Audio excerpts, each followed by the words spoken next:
So yesterday when the Oscar nominations were announced, I think everybody will agree that the biggest surprise was I'm Still Here getting in for Best Picture. I think it was expected to get in for Best International Film and even for Best Actress after Fernanda Torres won the Golden Globe for Best Actress.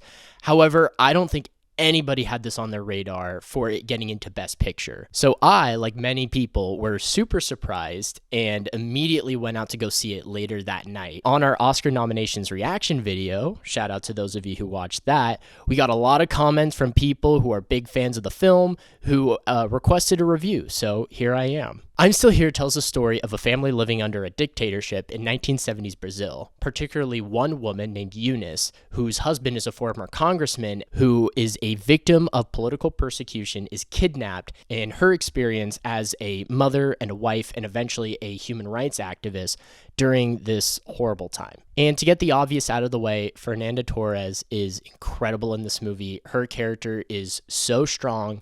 I've noticed a trend in a lot of movies recently where female characters are kind of written to be, for lack of better words, in complete misery the entire time. But you cannot say that about this character played by Torres. She is so strong, so resilient during unimaginable tragedy. Her spirit is completely unbreakable, and she's really holding this whole family together and just never really giving up on hope and finding justice for what happened to her and her kids. Speaking of kids, the child performances are fantastic. The siblings felt very real. I felt the family dynamic was incredibly authentic. I just love seeing their little interactions and particularly how it explores the humanity during times of distress. I said this on Letterboxd, you can follow me on there. A more immature version of this film would just kind of have these characters completely hopeless and sad the entire time. But even after losing their father, they still find moments of joy. And I just love that this film really highlights the humanity of this story. And especially with Fernanda Torres being at the center of it, it is based on a true story. It's based on a real woman. And actually, it's based on a book written by the son of the family. I really love the naturalistic direction and the cinematography, which really showed the beauty of Brazil. There's kind of like a dark irony to it because the country at the time was struggling through so much. Through a dictatorship, through people being politically persecuted. I just think that dichotomy creates a really interesting feeling of nostalgia, which is actually seen through the characters as they look through old photographs and old 8mm home videos of just a simpler time when they could be all together.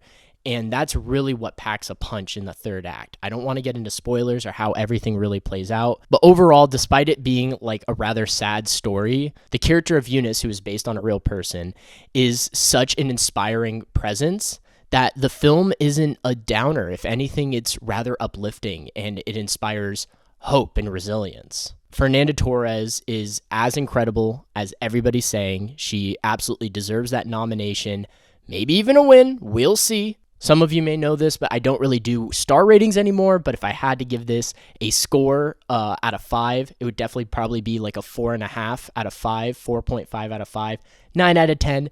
Great movie. Highly recommend everybody check it out. I'm super happy that it got a Best Picture nomination because I think it's going to put this movie on a lot of people's radars. So that's my review of I'm Still Here, kind of keeping it brief because I don't want to give away too much. I think everybody should go check it out. Let me know in the comments what your thoughts were. What were some of your biggest surprises from the Oscars? And what movies do you wish got nominated? The Academy Awards, you cooked with this nomination, but you're still not off the hook for snubbing challengers.